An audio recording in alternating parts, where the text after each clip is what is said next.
Esta semana, en Vaticano, nos adentramos en la historia del Vía Crucis, profundizamos sobre las tradiciones que rodean al Triduo Pascual y exploramos la leyenda áurea en torno a la verdadera cruz de Cristo. Todo esto y mucho más, a continuación, en Vaticano.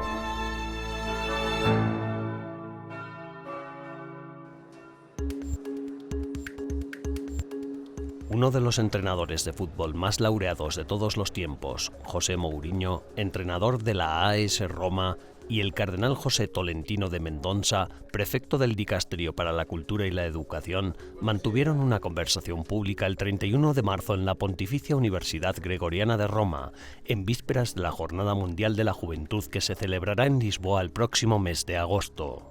En una amplia conversación centrada en el tema El futuro y los jóvenes, tocaron muchos asuntos, desde la importancia del deporte para enseñar a los jóvenes disciplina, trabajo en equipo y a saber perder, hasta lo mucho que las generaciones jóvenes y mayores tienen que aprender unas de otras. La visión inclusiva, solidaria y fraterna del Papa Francisco para el deporte y la juventud inspiró la conversación y tanto José Mourinho como el cardenal Mendoza hablaron de su admiración compartida por el Santo Padre y su ejemplo como figura paterna para el mundo entero. Durante el encuentro, José Mourinho habló de su carrera y de sus comienzos como profesor de alumnos con síndrome de Down. Habló de lo poco preparado que estaba para ese papel y de que, partiendo de no tener nada que ofrecer más que amor, se convirtió en un profesor excepcional para esos alumnos. Sin embargo, el entrenador Mourinho se mostró menos optimista cuando miró al futuro y a los retos a los que se enfrentan las nuevas generaciones. De modo general, tanta gente dice que el mundo hoy es più facile. Mucha gente dice que el mundo de hoy en día es más fácil. ¿Puede ser más difícil? Sí, porque otros muchos también tienen dificultades para enfrentarse a la realidad.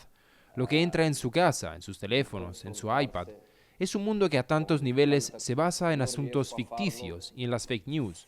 Se crea un determinado tipo de expectativas que, para estos jóvenes, son inalcanzables y después parece que fracasan si no son capaces de estar a la altura de ese nivel de irrealidad. Pero resulta que el fracaso, por no llegar a esa irrealidad, no es tal ya que se propone un mundo falso. Yo considero esto un problema. Y esto para mí es un problema. Lo que el fútbol y nuestra fe tienen en común es que juntos podemos avanzar. Juntos podemos ganar y construir un mundo mejor. Tanto José Mourinho como el cardenal Mendoza se hicieron eco del mensaje fraterno del Santo Padre previo a Lisboa.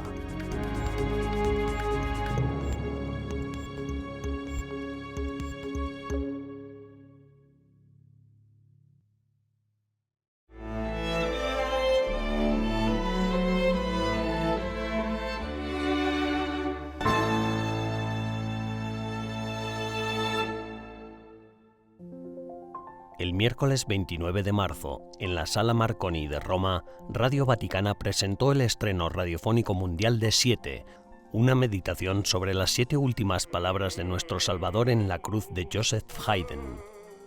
El título de la pieza está escrito en números, para que cada cual pueda pronunciarlo en su lengua propia, haciéndolo así universal. La pieza musical ha sido recreada por el maestro Marcello Filotei, en colaboración con la Capella Musicale Pontificia Sistina y el conjunto Ars Ludi, un grupo de percusionistas de fama internacional.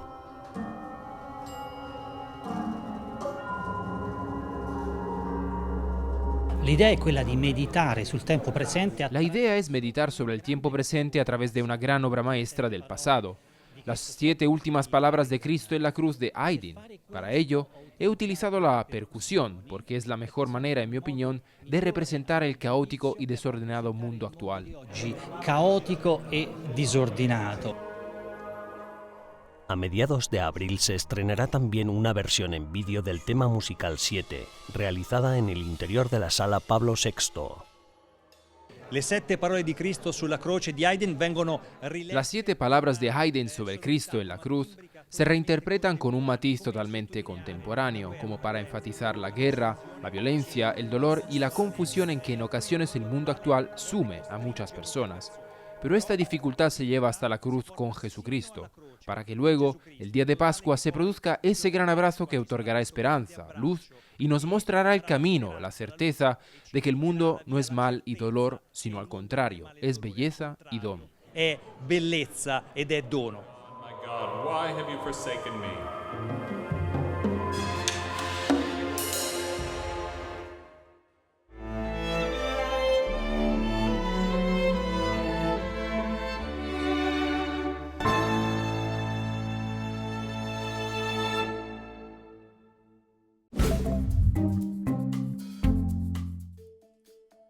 Hola y bienvenidos a las novedades del Vaticano de esta semana, las novedades más relevantes del Santo Padre y del Vaticano.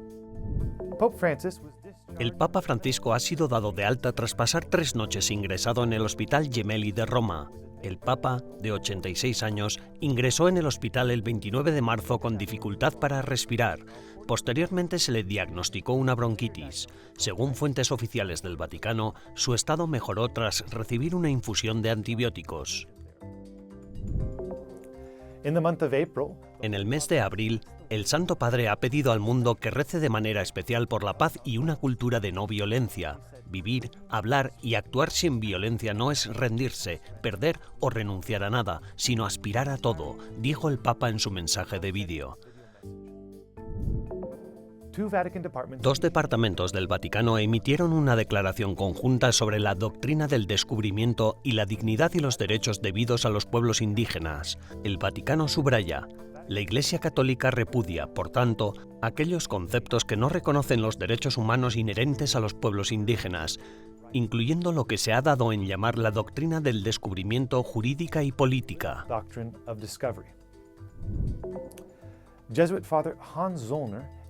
El padre jesuita Hans Zollner, experto de renombre internacional en la protección de niños y adultos vulnerables contra los abusos sexuales cometidos por clérigos, ha dimitido de su cargo en la Comisión de Salvaguardia del Vaticano. Zollner, de 56 años, miembro fundador de la comisión, declaró en un comunicado que cuestiones estructurales y prácticas en el seno de la comisión le habían llevado a desvincularse de ella. Zollner había sido nombrado consultor de la nueva Oficina para la Protección de Menores y Adultos Vulnerables de la Diócesis de Roma a principios de marzo. Los obispos europeos han elegido al obispo italiano Mariano Crociata como nuevo presidente de su comisión. El obispo, que dirige la diócesis católica de Latina, en la región italiana del Lazio, sucede al cardenal Jean-Claude Ollerich. Crociata dirigirá la Comisión de las Conferencias Episcopales de la Unión Europea, COMECE, hasta 2028. Le apoyan en su labor hasta 4 vicepresidentes. Gracias por acompañarnos durante las novedades del Vaticano de esta semana. Les ha informado Benjamin Crockett para EWTN Vaticano.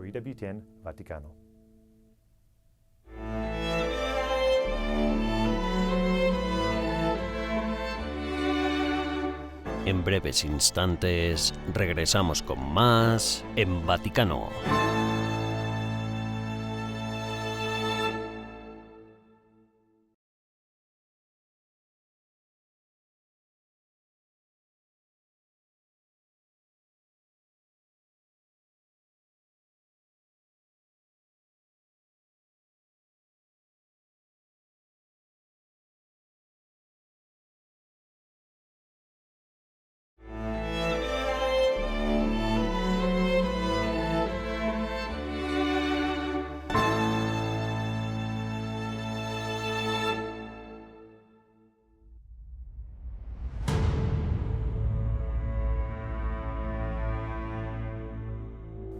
Llegado el mediodía, toda la región quedó en tinieblas hasta las 3 de la tarde, y a las 3 Jesús clamó con voz potente: Eloí, Eloí, lema sabactani, que significa: Dios mío, ¿por qué me has abandonado? Tras estas palabras, Jesucristo exhala su último aliento y muere en la cruz. En ese preciso momento, la cruz, hasta ahora instrumento de muerte, se convierte en vía de paz y de salvación. Durante los 40 días antes de la Pascua, la Iglesia invita a los creyentes a rezar el Vía Crucis. Se trata de una práctica piadosa centrada en los misterios dolorosos. A lo largo de 14 estaciones, los fieles reviven las escenas de la pasión de Cristo desde el pretorio de Poncio Pilato hasta su llegada al Calvario y la muerte en la cruz. Dal giorno in cui Cristo vi è stato innalzato, la croce, che appare come il segno dell'abbandono, della solitudine, del fallimento, è diventato un nuovo inizio. Dalla profondità della morte si innalza la promessa della vita eterna. Sulla croce brilla già lo splendore vittorioso dell'alba del giorno di Pasqua. Los primeros rastros documentados de esta devoción popular resalen al IV siglo. De hecho, en la ciudad de Jerusalén, ciertos lugares de la Vía Dolorosa fueron marcados ya desde los primeros siglos. Pero la oración del Vía Crucis, así como lo conocemos hoy en día, inicia a delinearse mucho más tarde, durante la Baja Edad Media, para consolidarse definitivamente a mitad del siglo XVII en España.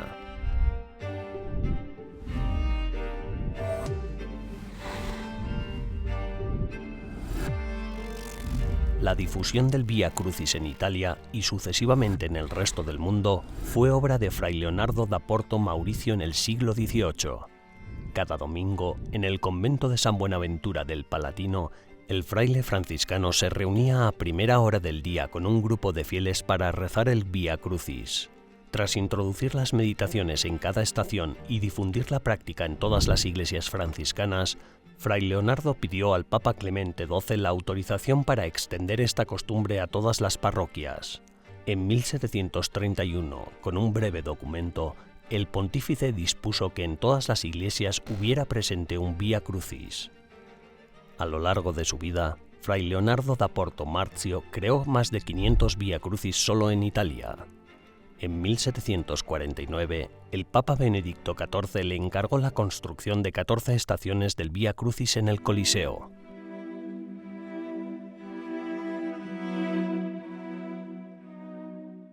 Pero la celebración del Vía Crucis en el Coliseo cada Viernes Santo en presencia del sucesor de Pedro no se establece hasta 1959 con San Juan XXIII y, poco después, San Pablo VI lo instituyó como un evento oficial durante la Semana Santa.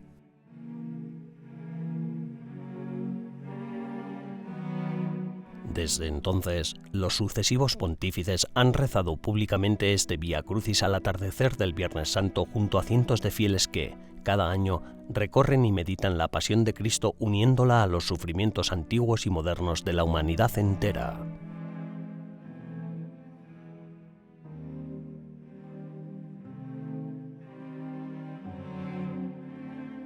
Oh Cristo, ti chiediamo di insegnarci a non vergognarci mai della tua croce, a non strumentalizzarla, ma di onorarla e di adorarla, perché con essa tu ci hai manifestato la mostruosità dei nostri peccati, la grandezza del tuo amore, l'ingiustizia dei nostri giudizi e la potenza della tua misericordia.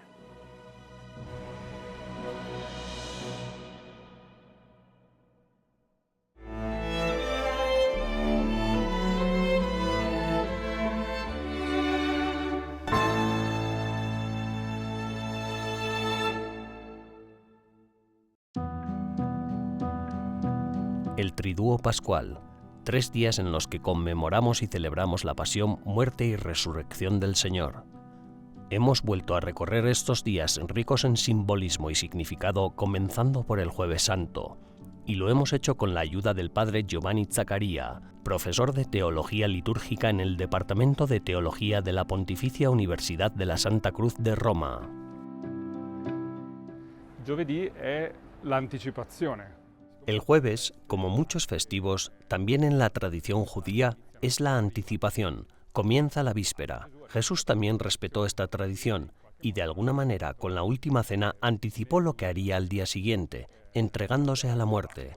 Y este es, precisamente, el sentido del lavatorio de los pies. El lavatorio nace en ese contexto, es decir, como signo que Jesús utiliza precisamente para explicar a sus discípulos lo que nosotros acabaríamos haciendo. Es un gesto que en la tradición judía hacía el menor de los esclavos. Era el último de los siervos. Era el gesto más humilde que se podía hacer. Y, de hecho, San Pedro dice, «Nunca me lavarás los pies». La tradición litúrgica ha recogido este gesto precisamente como signo de ese amor hasta el extremo que Jesús manifiesta en la cruz. Proprio come segno di quell'amore fino alla fine che Gesù manifesta sulla croce. Don Giovanni, lei può parlare un po' di Padre Giovanni, ¿podría hablarnos un poco sobre el Jueves Santo y el aceite crismal? all'olio di crismale? Sì. Dunque, il crisma è un olio. El crisma es un aceite muy especial. Es un aceite que se mezcla con bálsamo, por tanto, un aceite perfumado, que se consagra con una oración muy antigua que se utiliza en la Iglesia desde hace muchos siglos, en la mañana del Jueves Santo. Como decía, es un aceite especial, precisamente porque se utiliza para ungir las iglesias. Se ungen todas las iglesias, sus paredes, en 12 puntos como los 12 apóstoles. El altar es ungido con este aceite perfumado, pero no solo el altar, también cuando el sacerdote se convierte en obispo, su cabeza es ungida en el momento en que es ordenado obispo. Su cabeza se unge para señalar el hecho de que su papel, su ministerio, su servicio a la Iglesia es el servicio de Cristo, su cabeza. Así que su cabeza es ungida como Cristo. Cristo significa precisamente eso, significa ungido. Pero las manos del sacerdote también están ungidas, para señalar que esas manos son manos que llevan a cabo las acciones de Cristo. Es precisamente Cristo mismo, en cierto sentido, quien lleva a cabo esos actos. Y luego, y esto es también algo muy importante, la frente de los fieles laicos es ungida en el sacramento de la confirmación. Esto es realmente hermoso porque explica cómo está ligado a la iniciación cristiana. El bautismo y la confirmación están ligados a la dimensión sacerdotal de la vida de cada persona. Sono legati alla dimensione sacerdotale della vita di ciascuno. Don Giovanni, adesso io vorrei arrivare al venerdì. Padre Giovanni, ahora me gustaría llegar al Viernes Santo y concretamente al Vía Crucis y la Pasión del Señor. Este momento único, tan violento, periodo en el que el Señor experimentó tanto dolor de una manera tan solitaria. ¿Nos puede hablar un poco de este acontecimiento, también de su liturgia, del simbolismo que experimentamos cuando estamos en la iglesia? En la liturgia, ma anche il simbolo che viviamo quando siamo in chiesa? Certo. Il Venerdì Santo è un giorno molto speciale nella... El Viernes Santo es un día muy especial en la Iglesia porque es un día en el que no celebramos la Eucaristía. La función del Viernes Santo es una función en la que conmemoramos la Pasión. Releemos todo el texto de la Pasión, adoramos la cruz y recibimos la Eucaristía. Ecco, la Via Crucis. Y aquí el Vía Crucis, en realidad, es un lugar de devoción popular. Como a lo largo de los siglos la gente común deseaba recorrer el mismo camino con Jesús, Vía Crucis significa precisamente eso, camino de la cruz, es decir, caminar junto con Jesús, en las diferentes etapas que condujeron al lugar de la condena y la crucifixión. Y tiene su lado hermoso, ¿no crees? Esa idea de que los fieles quieren acompañar a Jesús. No podemos apartarle de la cruz es nuestra salvación. Non possiamo sottrarlo, toglierlo dalla croce. La croce è la nostra salvezza. Don Giovanni, l'ultima deve essere che arriviamo. Padre Giovanni, una última pregunta. Hemos llegado al domingo de Pascua. ¿Puede hablarnos un poco de la alegría que se vive en toda la iglesia cuando llega la luz? È che noi stiamo celebrando questo momento. Certo. È sempre molto impressionante, almeno... Sí, claro, siempre es impresionante, al menos donde es posible hacerlo. La celebración de la vigilia comienza en la oscuridad de la iglesia. La iglesia está totalmente a oscuras y se ilumina primero con la luz del cirio pascual, que es solo una débil llamita temblando en la oscuridad. A partir de esa llama se encienden todas las pequeñas velas de los fieles y esto se ve como un signo de la fe que se difunde y, aunque no sea una luz extraordinaria, puede iluminar la oscuridad del mundo, la oscuridad de la vida, ¿verdad? La fe puede ser un poco vacilante, como estas llamas, pero trae luz porque es la luz de Cristo. Y, finalmente, en el tercer anuncio de la Pascua, se encienden todas las luces de la Iglesia. Esta luz es signo de alegría, de esa alegría que todos experimentamos. Questa luce è proprio il segno della gioia, no? Quella gioia che tutti noi sperimentiamo. Padre Giovanni, 1.000.000 de gracias por esta magnífica conversación. Gracias a ti, ha sido un placer.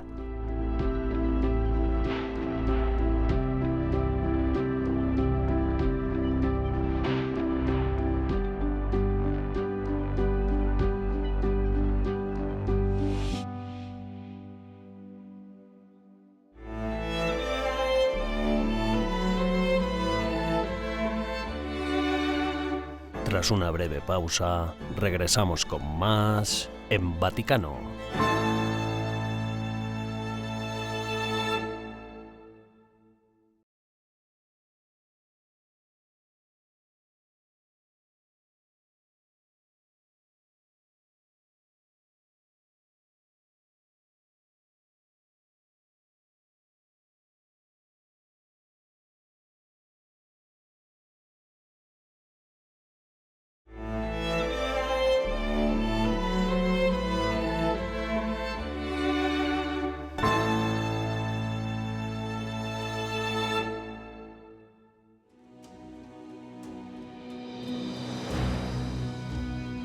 Según una recopilación de testimonios de vidas de santos, conocida como la leyenda áurea, Santa Elena, madre del emperador Constantino, realizó en el año 326 después de Cristo un viaje destinado a permanecer en los anales de la historia. Decidió viajar a Tierra Santa para visitar los lugares de la Pasión de Cristo, y de esta peregrinación trajo a Roma importantes reliquias. Una de ellas era un fragmento de la verdadera cruz de Jesús.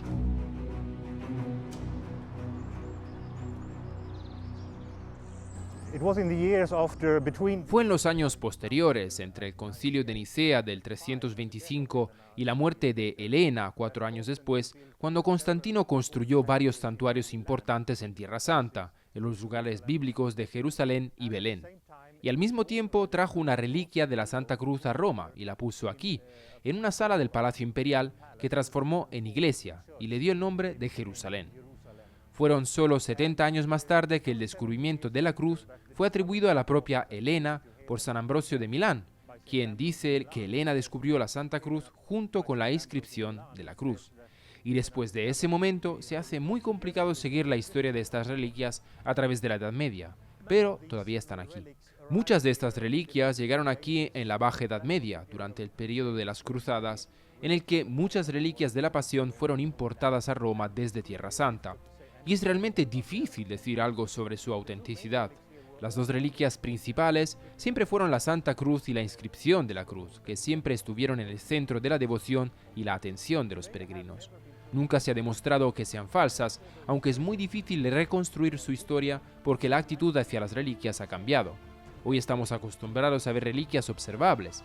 En la Alta Edad Media se exponían en relicarios, estaban escondidas bajo el suelo, bajo el altar de la iglesia, así que los peregrinos no podían verlas, pero de alguna manera sentían que el poder espiritual de las reliquias abarcaba todo el edificio de la iglesia.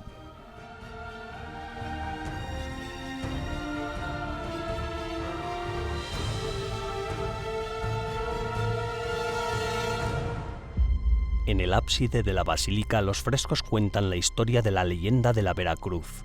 Este ábside abovedado es como un gran libro que cuenta las historias de las reliquias.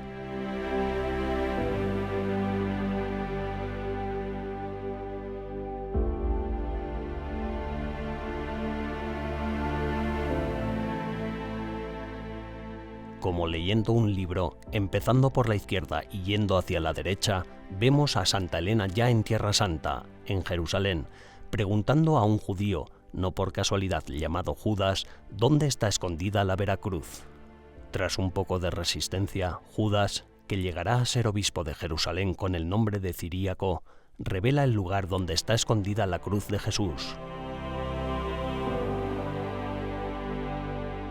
Hacia la derecha, podemos ver que 3 cruces salen a la luz durante las excavaciones.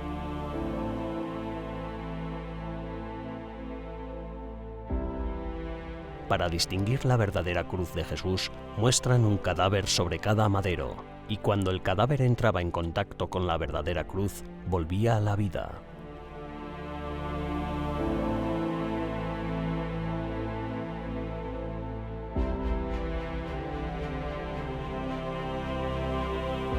Finalmente, en el centro del ábside, se ve a Helena sosteniendo la cruz redescubierta. A su lado, arrodillado en oración, el cardenal Pedro González de Mendoza, titular de la Basílica de 1478 a 1495.